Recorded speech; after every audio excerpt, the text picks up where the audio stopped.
Yeah, One yeah, minute, we're please. live. So good. We're live. Yes, yes. You are Hi, an hello expert.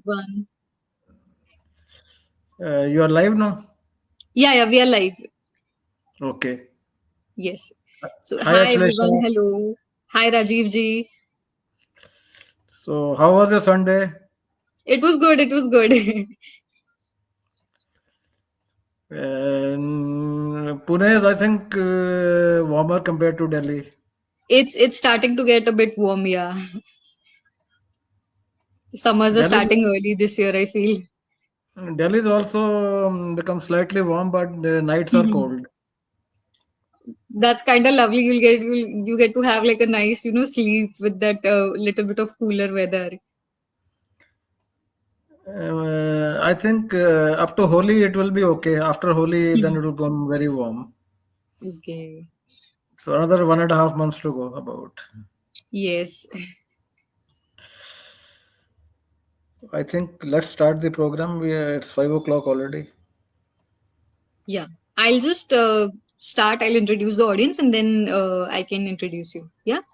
Yeah. Yes. Hi, hello everyone. Thank you so much for joining us today for another Blue Circle session on a Sunday. Thank you for taking out the time. And yeah, today I am in conversation with Mr. Rajiv, who has been a T1D himself for a very long time. And we would be talking about the basics of diabetes. I feel it's a journey. It is quite a journey. And I think everyone has have had, different experiences with it, and there are like so many aspects to this journey, and we feel we do not like ever discuss it in depth with anyone. And we just felt that this could be a really nice topic to explore, to like decide, share our experiences, how it's been, what are our tricks and trips, in managing our diabetes, and making sure that we are managing everything, we're balancing everything out. And yes, hello Rajiv ji, can you just briefly introduce yourself? Hi, Ashlesha. I am T1D for 64 years now, Oof. about 64 years. Oh, And I got it when I was around 5 o'clock, 5 years old. yeah. And yes, you are right. It's been quite a journey and a learning journey because things change with time. Mhm. In the old days, things were different. Now Yeah. you have techniques, you have better ways to manage, but certain things remain the same. First thing is accepting the thing that you have got type 1 diabetes. That's a huge task. Mm. And then how to manage and how to balance your insulin, your exercise, and your food intake so that your sugars are okay. Yeah. And constant monitoring has become the rule of the game these days. And one thing I would like to say more, for all type 1s, the only treatment right now is insulin. Don't leave Yeah. insulin. Don't go in for any other kind of treatment. Insulin is a Yes. must for our survival. Yes, definitely, definitely. Very wise words. So, I would like to introduce myself now. My name is Ashlesha Rajiv, and I have been a type 1 diabetic for last 19 years. And I am a corporate lawyer by profession now. And like Rajiv ji also said, that it has been quite a journey. And maybe my journey would differ from his, because compared to like the timelines, I have had like a lot of help, a lot of resources available, to learn about my journey, to learn about the resources, use those resources, be actually able to afford and use those resources. I was very lucky. I consider myself very lucky that I have always gotten the help and the resources at the very right, like right time. And I think that also like plays a very huge role, in one's journey with diabetes. And the main thing with type 1 diabetes is that it can happen at any age. It's Yeah. a misconception that only children get it. You can even Yes. get when you are midlife.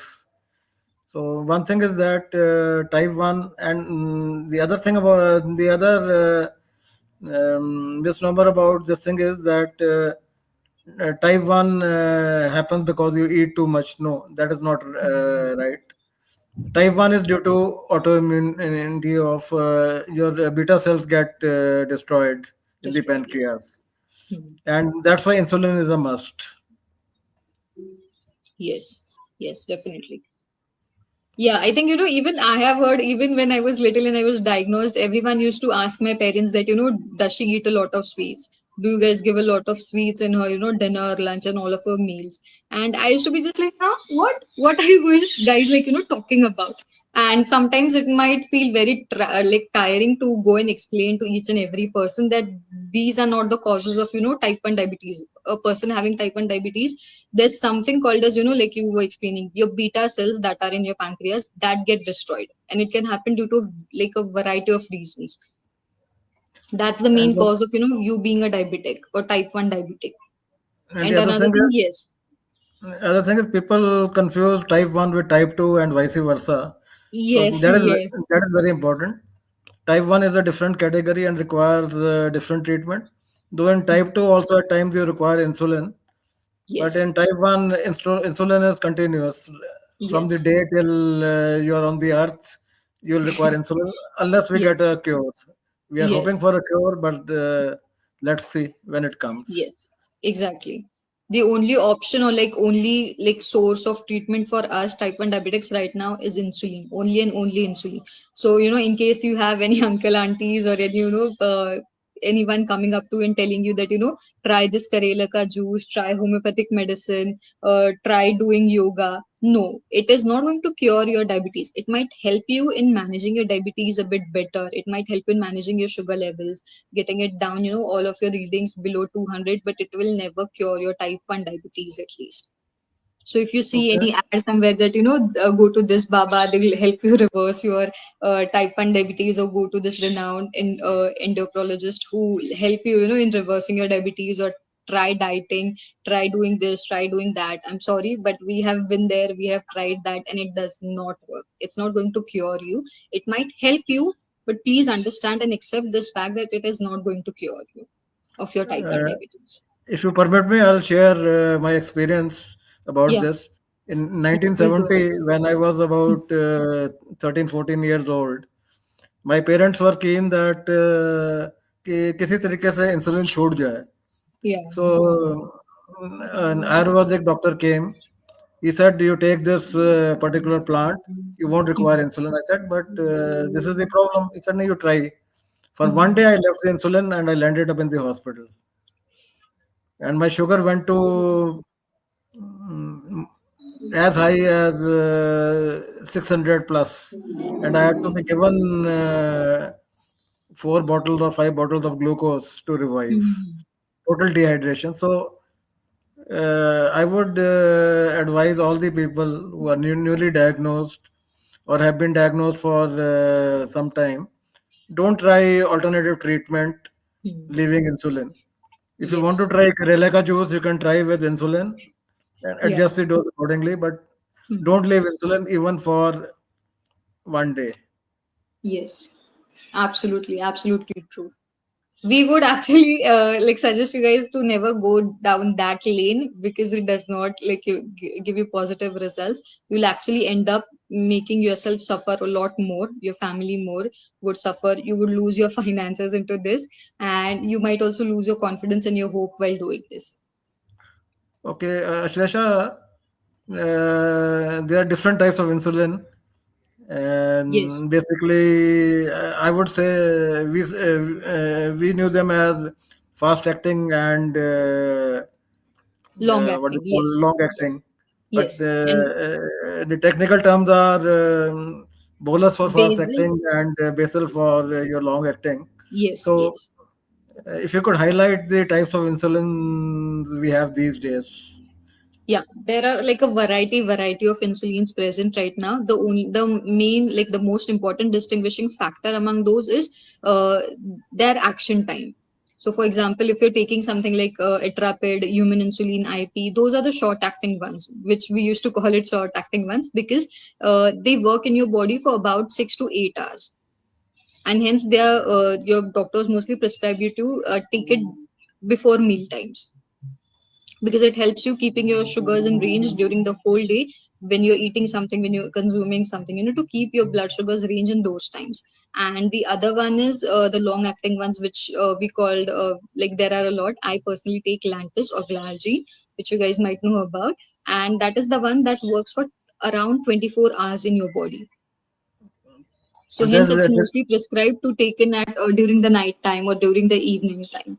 So especially when you're sleeping, you're not consuming anything. We tend to take insulin. So in those times, when your body does not have any other like short acting or like other insulin present in your body, this long acting ones stays in your body and make sure that your sugars remain at the normal level when you're sleeping, when you're resting. Hence, uh, most of our doses are divided into a short-acting one and a long-acting one. Almost all of them are prescribed a mix of two or three insulins, depending, your lifestyle, your eating habits. If you guys have any other health conditions, it's all dependent on that. basically that means normally a person would be taking at least 4 shots a day, three Mhm. of three of bolus before meals, and one of long acting, maybe at night or maybe in the morning, depending on what Hmm. the doctor prescribes. Yeah, yeah, And in long acting, there's also Tresiba, which is also quite effective, I've seen. yeah. A lot of people have been using that. Yes. In fact, I'm using a mix of Tresiba and Novo Rapid in the morning, Hmm. followed by fast before lunch and before dinner. And Okay. that is keeping me in circuit. Okay, that's good. That's good. Yes. So, uh, and the important thing is that about monitoring. Hmm. Before monitoring is very important to know what sugar level you are at during the day, at each meal time, after meals, at night, because constant monitoring will tell you what is the state of your control over type 1 diabetes. Yes, yes, So exactly. what are the you can highlight what are the various techniques of measuring blood sugars these days? Yes, yes. So I'll just like to point out like a few things before we start with this. I personally feel your diabetic journey since the day you're diagnosed with it depends on certain factors, right? There are physical factors, there are emotional or your mental well-being that comes into a picture with this. There's also your financial well-being. What kind of resources are you able to afford? What kind of insulin techniques or more like monitoring measures are you able to take and manage your journey? So, if we try to explore more about the physical factors, like Rajiv ji was talking about, monitoring. Monitoring is the first thing that helps you because it not only shows you your current blood glucose levels, but it also helps you in getting to the bigger picture. Understanding your graphs, understanding uh, why are your sugars coming so high or low, or what are your signs if you go into hypers or hypers. What amount of insulin do you have to inject yourself with if you're going to have a meal? These are the things that help us. Monitoring helps us with. And not only this, I feel if you continuously monitor, keep a check on your sugar levels, you are also in the bigger sense, you're also able to keep all of your other organs healthy and the rest of your health in a very good shape as well, because I think everyone must have heard that if your sugars are continuously about 200 for a longer period of time, it might cause a lot of other health complications as well. And I would say keeping that it's we'll come to hypos and hypers also. But yeah, if you have a time range of 70 to 180 and you are about hmm, 85% in that range, yeah, then you are doing a good job. yes, Uh, yes, exactly. Not that you can't do a better job, you can be 90%, 95% also in that range. Yeah, yeah. I have heard people being almost like in the range of 97%, 99% even. So that's a Uh, very commendable job that, whoever have gotten that kind of in time range, you guys are doing a fabulous job. And the other thing is, these days there are only two ways of monitoring. One is through a Yes. glucometer. Hmm. Glucometer, the only problem is you have to keep on pricking number of times Yourself. during the day. The other Yes, is yes. CGM. Yes, CGM is CGS. constant monitoring, but and especially good for children, school-going Hmm. children. Yes. whose sugars require more careful monitoring. Yes, So, exactly. can you elaborate on the CGMs a little bit? Yes, yes. So CGM stands for Continuous Glucose Monitoring System. What it is exactly, it has like a pricker and a small device where it's again injected into your body. Mostly, I have used it on my outer arms here on the inner side.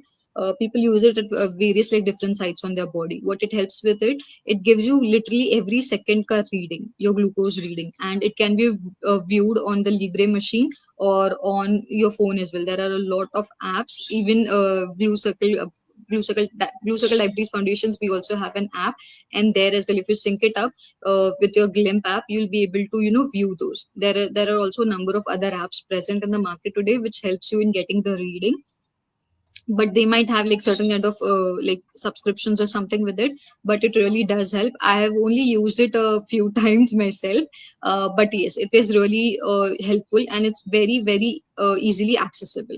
The thing is, you don't like Rajiv ji pointed out, you don't have to prick yourself like how we have to do it every time when we're using a glucometer. If The you are using a only down if you're using a Sorry. glucometer, sorry, if Yes, you're using a yes. glucometer, even then the minimum number of time you have to prick is 4 to 5 days. Times a Some day, people exactly. Yeah. some people go up to 8 times a day also, Yes. but 4 to 5 times means that you should be changing a lens set every the pricking device every week at least, Every and no I hmm. proper cleaning of the hands before and after measuring the sugar, because Yes, if you don't clean your hands properly and you take sugars, you might get a wrong reading. So that yes. is the caution you have to take. And it is also important that if you are doing CGM readings, you should also keep a glucometer, because at times when you have lows, then it is better to reconfirm with the glucometer Hmm. also. Yes, Now, yes. let's talk about the hypos and hypers. Yes. What they Before mean we and go how. there, I'll just like to like highlight another point. Doesn't matter if you're using CGM or you're using glucometer. Be sure to you're calibrating your devices at least once a month, because none of these like methods, they are accurate to a certain point, but it's a machine at the end of the day, and they might default at times. So it's better to get it like you can calibrate it yourself at home, checking your sugars on both devices at the same time, or when you're doing your lab test, maybe you can check it with them once, and making sure that your glucometers are, you have you're changing the cells, if they have cells, you're changing the cells at a periodic time. You're making sure that when you're buying the strips, those are up to date and they are not like expired date and all of those things. Yes, so we'd like to go to hypos and hypers, right? No, before that, I just want to add one thing, Hmm. that normally we'll come to the lab test later on, Yeah. but after every 3 months you should get your HbA1c done, and at that Yes. time also get your fasting and PP blood PP. sugars, Hmm. because Hmm. it will help you to calibrate with the lab readings. Hmm. Yes. Yes. So let's touch on HbA1c and then we'll go to hypos and hypers. Yes. Yes. So, like Rajiv ji suggested, we should get your HbA1c test done once every 3 months. So, what is HbA1c is? It tells you your the amount of glucose that you have in your blood, like every 3 months. You should get it checked every 3 months. It shows you the percentage of glucose that you have in your blood levels. It's like an And aggregate of what your normal levels are. So if you are having a lot of hypos, experiencing a lot of hypos continuously, your HbA1c is going to be below 5. But if your sugars are always about 300, about 250, maybe might be ranging as high as 400, 500, 600 as well, your HbA1c is going to be more than 10 for sure. And the ideal HbA1c that we ask everyone, especially type 1 diabetics, to maintain is around 5 to 6.5 or 6.9. It uh, can be a bit higher, especially in children, since they're in that growing age. But we suggest not to keep the level more than 7 as well, because a lot of times continuously having high blood sugars can affect one's memory and one's brain function as well. So there HB, might be times. sorry, Yeah. you complete the thing, then I'll add. Yeah. Yes. And I'm telling you this because I had consulted two doctors, and one told my parents that, since I'm in my growing age, when I was like around 12 years, 13 years, that it's okay to have a HbA1c of 9 or 10. And when I visited another one for a second opinion, they told me that it's not right, because having those sugars that high always might affect my brain. My brain's working, and like I might have, memory issues in the future. So it's always better to keep your sugars in range. It doesn't matter if you're small, if you're an adult. There are reasons, and it might, continuously having high blood sugars might affect your health and like other organs as well. I would like to add one thing here. Hmm. Um, Try to keep your for people less than 50, I would say, or 55. Hmm. Try Hmm. to keep it around 5.8 to less than 6.5. Hmm. And for Yes. older age groups like mine, the doctors also suggest that you keep it around 6.8, 6.97, Yeah. Yeah. even 7.1. They say it's okay, Yes. because there's a tendency, if we keep it low, then there's a tendency to go in for hypos. Yeah. Yeah. Hmm.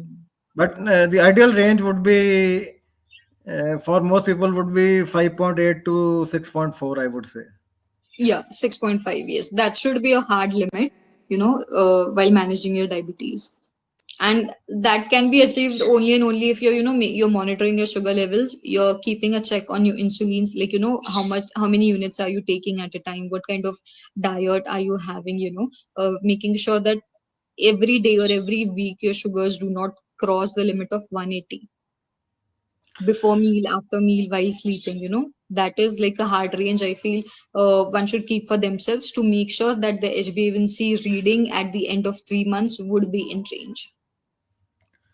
In fact, my doctor has suggested Hmm. that for us, the fasting should be less than 120 Yeah. when we take it Yeah. in the morning, and at Yes. any point, any other point of the time, it should be less than 160. But Yes.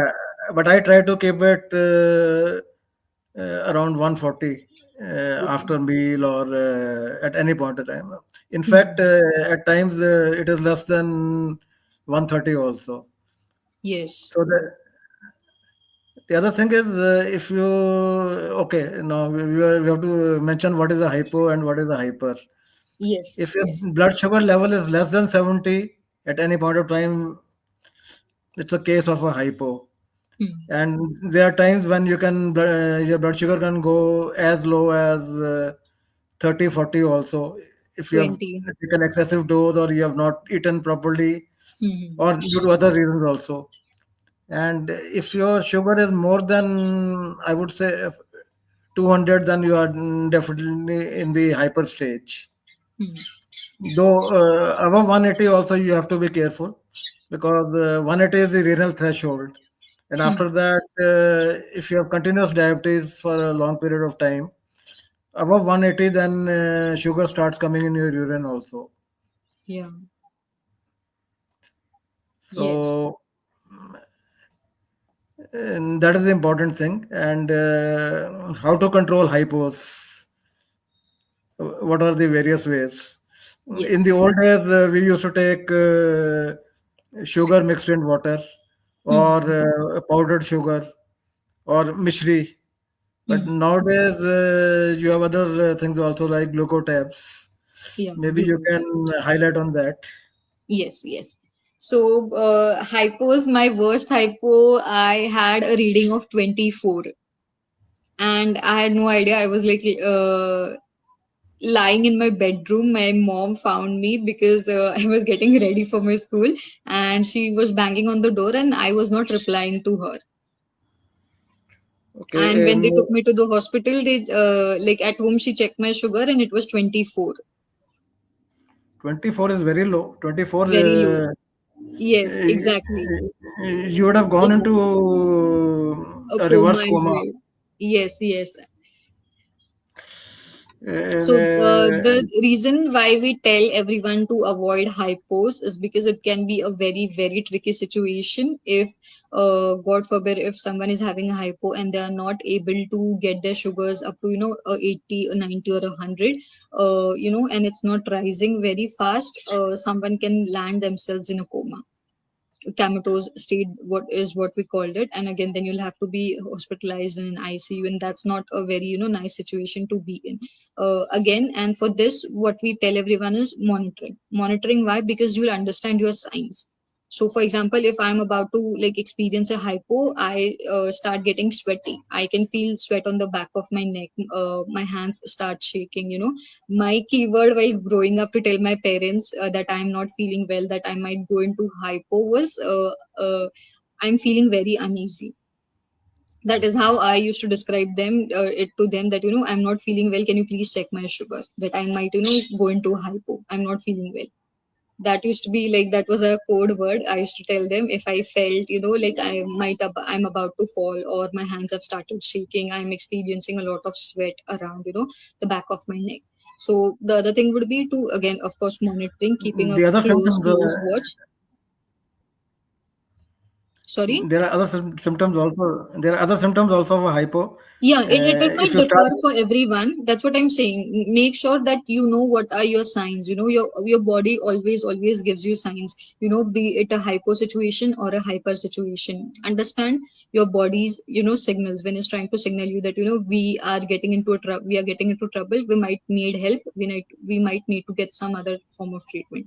You know that sort of thing. So always watch yourself. It might be different, especially, and we suggest parents to keep a note of this, because the child might not understand what they're going through at times, especially if the kid is 3 years old or 9 years old or 12 years old and is very new to understanding everything.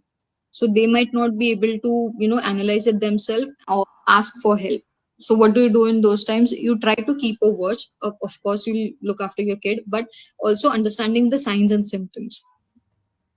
Like, what are the signs that your you child is see, showing that? for children, the CGMs are good because they Yeah. give an alarm Hmm. as soon as sugar reaches 70 or 80. 70, yes, yes, it beeps, and also it might show you on the graph or the number, if you see, it gives you like a red lining. That's another signal, exactly. So similarly, when your body is giving you signals that you're not feeling well, always check your sugars. Don't wait for the alarm to beep, or even to get to that situation. If you feel the slightest of the signs, make sure that you're checking your sugars. And it can be on the Similarly, CGM, it can be on the glucometer, anything. similarly, when sugars go high, Hmm. you can get an alarm on the CGM also that Yeah. say above 200 or 225. It will give an alarm. Then you have to again see what to do. Maybe take a Hmm. correction dose at that Yes. stage. Yes.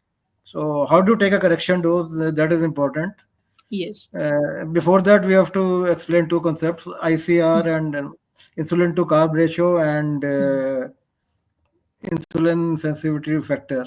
Yes. So, maybe you can explain that. Yes. Yes. So the thing about hypers is, again, hypers are bad as well as the hypos. And again, another reason why we tell everyone to make sure that you guys are not lending yourselves or your kids or your family members into a hyper is because, uh, if your sugars are more than 250 all the time, it might also lead to you being in a DKA, that is called as diabetic ketosis. What happens is, if your sugars are high for a longer time and you're trying to inject yourself, you're giving yourself a correction dose, it won't work. And what happens at those times is your stomach becomes very acidic, it won't accept any insulin that you're trying to give yourself and get your sugars down, and again, that will land you in a hospital. And then only way to bring yourself back to normal is, the doctor would administer insulin intravenously, that is, via a saline or something into your veins directly. That is the only way to bring your acidity down, to make sure the insulin that they're injecting into your body or administering you would actually work on your body in that situation. So again, that is also a very tricky situation to be in, not a great experience for anyone. And for this, this is why we tell again, monitoring is so very important. And how to calculate a correction dose. So when you're trying to decide your insulin dose, you check your carbs, right? What kind of carbs you're eating, how many carbs are you eating. So there are two factors that come into play when you're deciding the dose of your insulin. Of course, you also please follow what a doctor prescribes you with, taking a certain amount of dose of insulin at like the intervals decided in a particular day. But insulin sensitivity factor is how many units of insulin would bring your sugars back, like down, or how would it affect your sugars. For example, for me, 1 unit of insulin brings my sugars down by 50 units. So if my sugar is 300 and I'm about, if I want to calculate my correction dose, I will have to take 3 units extra apart from my normal dose to make sure that my sugars, my next reading would be 150. That is how you calculate. And again, it might differ for people. For some, 1 unit of insulin would come down by only 40 or by only 30. Again, it depends on the kind of food you're eating, the lifestyle that you have. If you're exercising, it might even be less or it might even be low. Everything depends. And this is why we said that, try it for yourself, try it on yourself and see what kind of results you get. Because सबके लिए एक चीज नहीं होती है, सबके body पे सब अलग अलग उसका असर होता है. तो you need to check that for yourself, make sure that you decide how much of insulin do you actually need. Correction dose जब लेना है तब आपका रेशो कितना होना चाहिए, कितने से वो नीचे आएगा, ये सारी चीजें होती है. And that's why we suggest, instead of just blindly following anything, see for yourself, learn more about it, try to read more about it so you'll know and you can decide it for yourself. What is actually working for your body, what is actually helping you in managing your diabetes, be it any type of diabetes. Yes? I would like to add one point here, Yeah. Hmm. especially for hypos. Yes. If you are in the range of say 20 to 25 blood Hmm. sugar, you might require an injection, Glargine or whatever it's called. Hmm. And for that, it's not so easy to take yourself. You have to learn the technique, or you have to call somebody Yes. to give it to you. But it Yes. is Yes. always good to keep it at home, because there can be occasions when you can have really very low sugars and you don't know what to do. Hmm. I know one case, but of a type 2 diabetes. Hmm. His sugars came to 25 and he had to be rushed to hospital. Yeah. And managed to survive. Lucky. So, high blood sugar is also a problem, and low blood sugar is more of a Also a problem. problem. Yeah. High blood sugar you can still correct by Hmm. correction dose or Yeah. Yeah. Exactly. intravenous Hmm. shots. But low blood sugar, it's very difficult at Very times. difficult, actually. Hence, it's safe to be in the middle, not having to choose the lows or the highs. Make sure that you're staying in between and you're staying safe. Okay. Now about school-going children. Hmm. In our times, the things were different, but now you can openly discuss with your teachers, with your friends. Hmm. And it is important that if there are any symptoms of hyper, and the Yeah. child is not able to address, then at least the peers can take corrective action. Yeah. So you like to touch on that, because I completed my schooling way back in 1974, so Hmm. things have changed a lot after that. Yes, yes. Things have definitely changed. Also, I feel nowadays many of the schools do have nurses or even doctors, like a doctor's room or a small nurse's room in the schools. Not all of the schools might have this facility, but most of the schools nowadays have that. And even if they don't, I personally also had a very good experience because my parents came and spoke to my like my principal. And every year before the start of like my new class, they used to come and meet my school teachers as well, like my class teachers. And they had given like a doctor's prescription explaining what my condition was. And I always used to have like, my hypo kit with me, my insulin, my glucometer, everything. So I was even like, because of that, I was also allowed to take breaks, take toilet breaks whenever I needed, take like small meals during the class as well if I'm not feeling good. I was allowed to eat before as well. And yeah, the times have definitely changed, and we encourage parents especially to not hide this condition from their school, from the schools, because it might be fatal for your own kid. For example, I mean, I understand there are a lot of aspects that go into it. People might not be comfortable because they might face harassment or other things.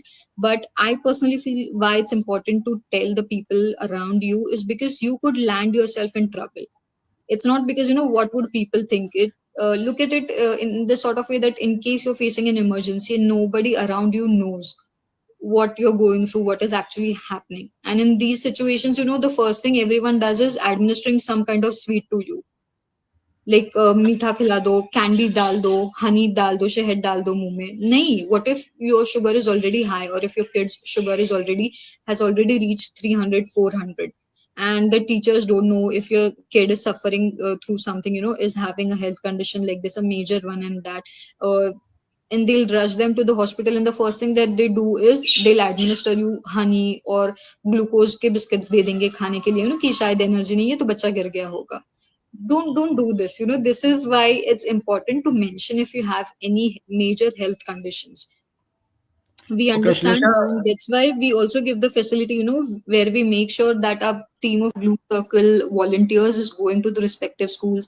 This is the major reason why we conduct a lot of school awareness camps. So it helps with educating Okay, people, it helps with making diabetic students feel safer, having a, like, a supportive system around them, making sure that they do not hesitate to approach their teachers or their principals or their friends, and informing them that this is a condition that I live with and I might require help at times. Don't be hesitant. We understand that you might have had bad experiences previously, where people might have taunted you, harassed you because of it, but it's not your mistake. But it would be a mistake if you do okay, not pay Ashlesha. attention to it. Ashlesha, Snail is asking Yeah. you how you manage your sugar at office. In office, yes. So luckily I only have to go to office for 2 days a week, and other times I'm working from my home. And yeah, continuously monitoring. And the first thing, like I said, the first thing I did when I got the job was informing my team leader and my HR that I have type 1 diabetes, and there are times when I might require emergency leaves as well, or might require help. And like I said, I always carry like my kit in my bag, where I have my glucometer with me, extra strips, extra pricker needles, and I administer insulin via syringes, both of my insulin via syringes. So I make sure I have extra syringes with me as well at all times. And also hypo treats, I carry like healthy snacks and hypo treats in my bag, and I'm continuously monitoring it. So I know if and by this time I'm lucky that I do know and understand my symptoms, especially if I'm going into hypo or if I'm going into hyper. And that also helps me in managing my diabetes. In case I feel like I'm not like feeling good, or I'm sweating too much, or my hands have started shaking, I immediately check my sugar, make sure if it's low, I'm administering like sweets a little bit. What I do is, to treat my hypos, I take like half glass of water, and I add 2 spoons of sugars to it. I have tried taking the glucovita tablets, but unfortunately, they did not help me in getting my sugars high again. But again, try it for yourself; it might help you. Okay, Rishikesh is also mentioning that the sugars of his son are keeping very high. So, what needs to be done? Okay, you need to check a few things, like are the insulin vials good? Sometimes this happens that if they are not maintained at the right temperature, they can get ruined, and that they can get bad. Okay, second thing is, please check the injection sites. a lot of times it can happen that, since we are using the same site every day, almost every time, you can see lumps forming on your skin, under your skin, if you're injecting your insulin in the same space again and again and again and again. Another reasons could also be what kind of diet you're giving your kid. If the kid is having a lot of carbs or breads or rice, all those sort of things, that might also keep. If your kid is suffering from some kind of infection, fever, cold, cough, that can also be a reason for increase, a sudden increase in your kids sugars as well. Can you touch upon the concept of low carb and proteins to keep sugar under check? Yeah, so I actually personally I myself take like a moderate carb diet, but I know a lot of people who take low carbs, and it's a very great option to, another way to manage your sugars and making sure that it stays in range. Again, protein is also very good source to add in your diets, is, because as you know, the ratio or the GI index is usually found very low to be in proteins. Also, it won't spike up your sugars that much. If you are, for example, if you're eating chapatis or if you're eating bhakris, for me personally, if I have jwar ki bhakri, my sugar just skyrockets. Doesn't matter if I'm taking extra insulin dose, it will skyrocket, and I know. So I've like kind of stopped eating it now, but I used to love eating it, especially like while growing up. So, make sure that you have a balanced diet, and I'm not just saying to include proteins. You can also add sprouts, salads, make a full meal out of it. So because what protein, salad, sprouts does is it makes sure your tummy is full, and it does not increase your sugar that much compared to what a carb, a food item that's very high in carb or carb content would make your sugars like all you'll see on your graphs is these mountains and valleys, and we don't want that. So this is why we ensure to we suggest always to have a balanced diet, and there are so many apps and websites and resources available online nowadays to understand what kind of food are you intaking, does it really help you, is it giving you any nutrition or not, please, like, that's a way you to make sure that your sugars are again staying in control, because it is important to know and understand what you're eating, because another factor that comes into place with the play in with this is insulin, your insulin doses. So if you're taking, for example, if you're taking 10 units of insulin and you're going to go and have bread, or like sandwiches or chips or rice, that 10 unit is not going to be enough for you at all. You'll just see your sugars is going above 300, above 400. Making sure that you're having a balanced diet ensures that you get other nutrients, vitamins and minerals through it as well. Okay, I would like to add one thing here. Hmm. Basically, your food should contain about 40 to 45% carbs, Hmm. about 30-35% proteins and balanced fats. Hmm. And in carbs, try to go in for low or moderate carbs. Even if you are Hmm. taking chapatis, either take mixed grain or cauliflower rice or something like that, so that it doesn't spike your sugars much after meals. If you start taking high carbs, then naturally your sugars will be going skyrocketing above 200, above 250. So Hmm. basically, and then second thing is portion control also. Instead of three Yeah. chapatis, have only one chapati or 1.5 chapatis of mixed grain. Then you'll be able to maintain the balance. And Yeah. similarly, fats also you need, but don't take too much fat also, because fats also spike your sugars, because they Hmm. also have a certain element of carbs in them. Yes, yes. Yeah, this is the reason why I said to include sprouts and salads into your this, it if you're eating, for example, if you're eating one chapati and you're having like a small katori of salad or like sprouts, it makes your tummy full. Like, at least it does to me. I hope it would help other people as well. It really does keep your tummy full. And if you're eating your salad like or your sprouts or your bowl of sprouts first, You'll be full in just by eating one chapati. You won't feel like, no, I'm still hungry, I want to eat another chapati. Or if two or three chapatis do not do it for me, I have to have four.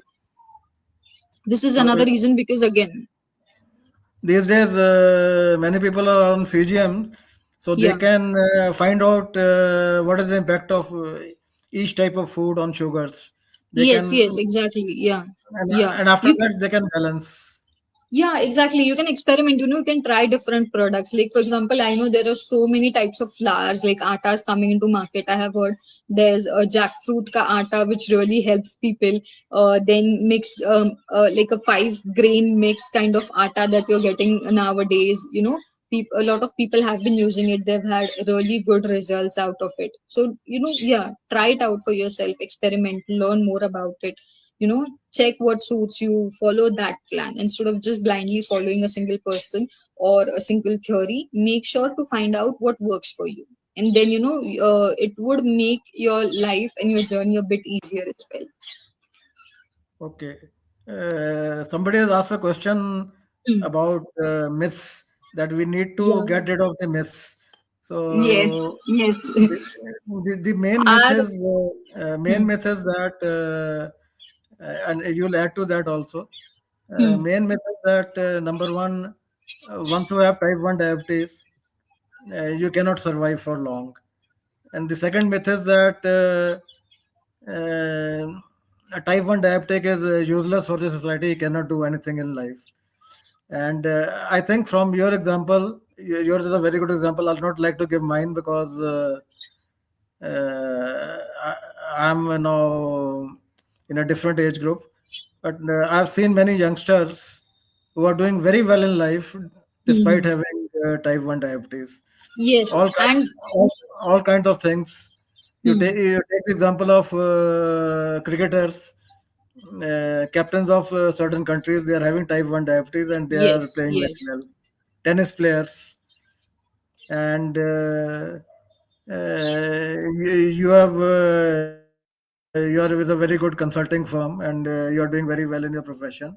yes, I also had good education. I'm a chartered accountant and a cost yeah, accountant, and worked in corporate. So, apart from both of us, there are many examples in our community also. You look at yeah, them; all of them are doing very well. So, diabetes is not a hindrance to your pursuing any profession, any hobby, any sport, provided your sugars are in control and you take proper food, proper exercise, and get your tests done on time. yes. So, what do you have to say about that?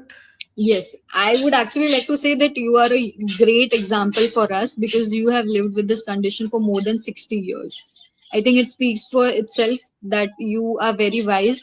You have experienced a lot of things, and you're still here with us, leading a very healthy life. And this was possible because you made those choices. You made sure to keep yourself, healthy and in control. You monitor a lot, right? So, of course, these are just myths. Please, please do not be scared, especially if you are a parent or if you're a person who has been newly diagnosed with type 1 diabetes. Do not get scared for your own self or your child's future. They are going to lead a very healthy and normal life. All you have to do is make sure you're monitoring everything well. You're learning all of those things. This is why we say, learn about the insulin that you're taking, what techniques work for you, what are different foods, and do not follow any nuskas coming from anyone. They do not help you, and they will never cure your type 1 diabetes. It might again help you just in maintaining those, but it will never cure you. And this comes from a person who has tried karela ka juice, jamun ka juice. I have taken homeopathic medicine. It does not help. I have landed myself in those ICUs so many times because I was desperate at a time. Even my family was desperate at a time to make sure that I do not have to administer insulin all of my life on myself. But unfortunately, those do not work. So please, if anyone comes to you and suggests that ye kar lo 1 mahine ke liye, 2 mahine ke liye, and then your kid would be free of it for life, I'm sorry, but it does not work. They're just lying to you. They're giving you false hopes. that it is something which is scientifically impossible till date. People, scientists, we see a lot of scientists are working on it. There are a lot of surgeries and other medicines available in the market which market it as, type 1 diabetes is reversible, it can be cured, but it's not been proven yet to be scientific yet. So please do not fall for all of these gimmicks. Just make sure that you're taking your insulin on time, you're watching what you're eating, you're making sure you're monitoring your sugars, you're doing your test and everything on time, and that will help you a lot. It will make your life actually, more like, it will decrease your worry. You will have like a really chill and nice and healthy life. I would like to add one thing here, especially Hmm. for parents who have either newly diagnosed T1Ds or they have been type 1s for some time. Hmm. Never sympathize with the child. You Hmm. you tell him that you've got an issue, but it can be managed. You Yeah. never sympathize with him कि हाय क्या करेगा तू. Yeah, That kind of exactly. attitude will not work. You have Hmm. to build confidence in the child, encourage the child to do whatever he or she wants to do. Hmm. Go to proper schools, proper education after that. After school, you become slightly more mature, so Yeah. children are able to manage after that. Hmm. But till the school stage, do hand holding, but do not make them totally dependent on you. Hmm. Hmm. Make them Yeah. learn to treat the problem themselves, monitor themselves, take the injections themselves, also decide dose बढ़ानी है कम करनी है क्या करना है. Yeah. Hmm. Slowly get them into the groove, and Yes. all of them, you believe me, they'll become out to be wonderful children, and they'll do you proud in the later Yeah. stages of life. Yeah. That is my Exactly. experience, and I've seen many people doing that. So don't be afraid of type 1 Yes. diabetes. Hmm. Take your child along with that. Or if you are in that age group that you can yourself pull yourself up, do that. Hmm. Yes. Yes. Exactly. There are times when you feel down and out. It's Hmm. fairly normal, but get out of that phase and get back to the normal life again And the way, and yeah. pursue your goals fruitfully. Yes, exactly. Like we completely understand that having living with a condition like this for a long time might affect your mental health as well, because that is an aspect that actually comes into picture when you live with an autoimmune disease for a long time. Because we understand that you have to make those extra decisions every day. You feel like no one around you is doing the same things to stay alive. But we understand that, and hence we, say that as well as you're focusing on the physical aspect of managing your diabetes, please make sure that you're keeping yourself mentally in check as well. You can have, Okay. a support system. This is why I love the Blue Circle Diabetes community, because everyone just comes up and rushes up to help each one and everyone. Okay. So if There's you a need those question. resources, yes, and for this very reason we also have like anonymous dedicated like sessions, one-on-one sessions that we have. You just have to book the call, and if you're feeling down, if you don't know, if you're stuck in your treatment, your management of your diabetes, your life, you can just schedule a call with those, and you will definitely get the help that you need. So please do not hesitate to speak up. Make sure if you're not able to manage it on your own, reach out for help. Get that help, if especially if you have it available, you know. Okay. There's a question from Yeah. Vijay Krishna. Hmm. I'm a T1 appearing to be in honeymoon phase. Okay. Hmm. No, not Yes. tried wearing different timings. Now, what is working is reducing insulin before dinner. Okay, So, but like you said, in honeymoon phase, your body tricks you into thinking that you do not need extra insulin from the outside. If, especially if you're newly diagnosed, and this insulin is a very foreign and out of the body object for your body right now. So of course, it's going to try to reject that. So please don't do that. You might feel like, okay, if I don't take my dinner time insulin, it's okay, my sugars are going to be okay. That is not going to be the case. It might stay on the, your sugars might stay on the lower side only for now, but if you check it after a month, after 2 weeks, after 3 months, it is going to rise. This is just your body tricking you into thinking that you do not need anything from the outside. But I'm sorry, that is not the case. And it happens to everyone, especially if you're newly diagnosed. There's a phase at the starting called as honeymoon phase, where your body tricks you into thinking, oh, I don't need anything from the outside, I'm managing everything well on my own, I have insulin reserves in my body. That is not the case. Okay, Okay. you need the insulin if you're monitoring it very good. If you're not monitored it post dinner, your sugar levels post dinner, you can check it once. Check your sugar before dinner, after dinner, at 2 or 3 o'clock in the morning, and then the fasting at around 7:30, and you'll get a clear picture yourself. But please do Ach- not do not stop your insulin, or even reducing your dose now might feel like a great option, but it won't be the same in a few days.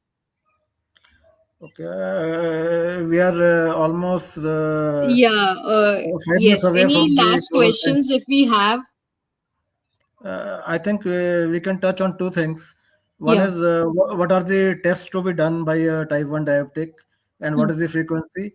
And the last thing is you have briefly explained that. How Hmm. can we have a bonding through the community, and how does the community help? I think we can touch these aspects in these Yes. 5 minutes. So we already have a blog up on our website, on the Blue Circle Diabetes Foundation's website, where we talk a lot of different things. A test that we have to that have to be done annually. First is HbA1c, which you have to get it done every 3 months. Okay, or at least minimum times is once in every 6 months. No, no, Okay. four. I would say 4 months. Once in Okay. 4 months. Yeah, I understand, but some people might feel like, why 3 months? I can do it in four Right, months. It's okay if your sugars are in range. You can check it once in 6 months as well. If there are a few people who might not be able to afford it, they can get it done at least once in 6 months. But we suggest to get it done in every 3 months at least, because it shows you the bigger picture. That's why. The tests that have to be done annually is again to make sure that having diabetes or having your sugars for a long time does not affect the health of your other organs or your overall health. So what has to be done is you have to make sure that you're checking your eyes, your eyesight. You are checking your thyroid levels, cholesterol levels. You're getting your kidneys, livers. There are a lot, like a various blood tests that help you in analyzing what is your overall health. You can check your cholesterol through that. Again, your heart's function, how well are your kidneys functioning, how well is your liver functioning. A basic CBC test once a year might also help you in giving you a clear picture and helping you select the kind of treatment that you need. Okay, there's a question from Vijay Krishna. Hmm. Can we rely on the HbA1c readings from the Libre app? Libra. Yeah, it is, but again, I'll suggest, please like check it via like a proper blood test run through laboratory as well.